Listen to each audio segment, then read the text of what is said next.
Iqna' bima qasamallahu lak takun aghnan nas. Merasa cukuplah dengan apa yang Allah beri, maka engkau akan menjadi hamba yang paling kaya. Menjadi manusia yang paling kaya. Merasa cukup baru jadi kaya. Manusia kadang-kadang kebalik, nunggu kaya baru merasa cukup. Pada akhirnya nggak akan merasa cukup. Karena asumsi dia, saya baru akan cukup kalau rumah saya luas. Saya baru akan merasa puas kalau kendaraan saya mewah. Saya akan merasa cukup kalau gaji saya besar. Pada akhirnya bukan rasa cukup yang ada di dalam hati kita, justru rasa rakus. Itulah mengapa di kajian sebelumnya sudah kita kaji, at-tama' yuzilul haya, keserakahan itu menghilangkan rasa malu. Kalau ada orang yang mencuri dan dia mencuri karena faktor kekurangan dan kelaparan, tetap dosa, tapi kita memaklumi. Tapi sayangnya yang terjadi di negeri ini, kasus-kasus pencurian itu dilakukan oleh orang yang mampu atau orang yang tidak mampu? Orang yang mampu, orang yang mampu. Orang yang mampu. Bahkan pencurian terbesar di negeri ini yang nominalnya ratusan miliar sampai triliun dilakukan oleh orang paling kaya di negeri ini. Kenapa itu bisa laku? Kenapa itu bisa terjadi?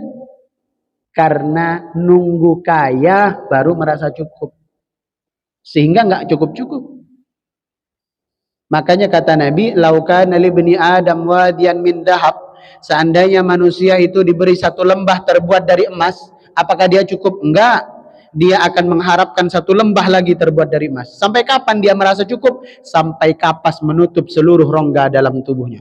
Hidungnya ditutup kapas, matanya ditutup kapas, mulutnya ditutup kapas, alias inna lillahi wa inna ilaihi raji'un. Maka kuncinya sederhana, merasa cukup dulu baru nanti Allah kasih kaya. Jangan nunggu kaya baru merasa cukup. Contoh yang paling sederhana. Alhamdulillah dikasih kendaraan mobil, dikasih rezeki beli mobil oleh Allah.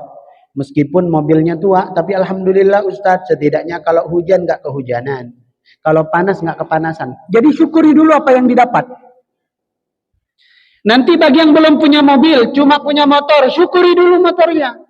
Alhamdulillah ya Allah, kemana-mana nggak perlu naik ojek, kemana-mana nggak perlu jalan kaki, tinggal gas nyampe. Kalau hujan pakai mantel, gampang. Bersyukuri dulu yang ada. Yang nggak punya motor, cuma sepeda goes, bersyukur. Alhamdulillah ya Allah, kemana-mana nggak perlu jalan kaki, ngegoes. Setidaknya bisa sehat karena ada olahraganya. Bersyukur.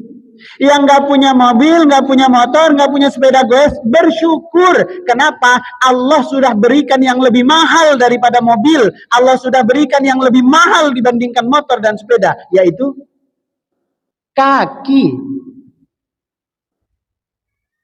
Kan selama ini kan kita lebih sibuk meminta apa yang belum kita dapat, sehingga kita lupa mensyukuri apa yang sudah kita dapat.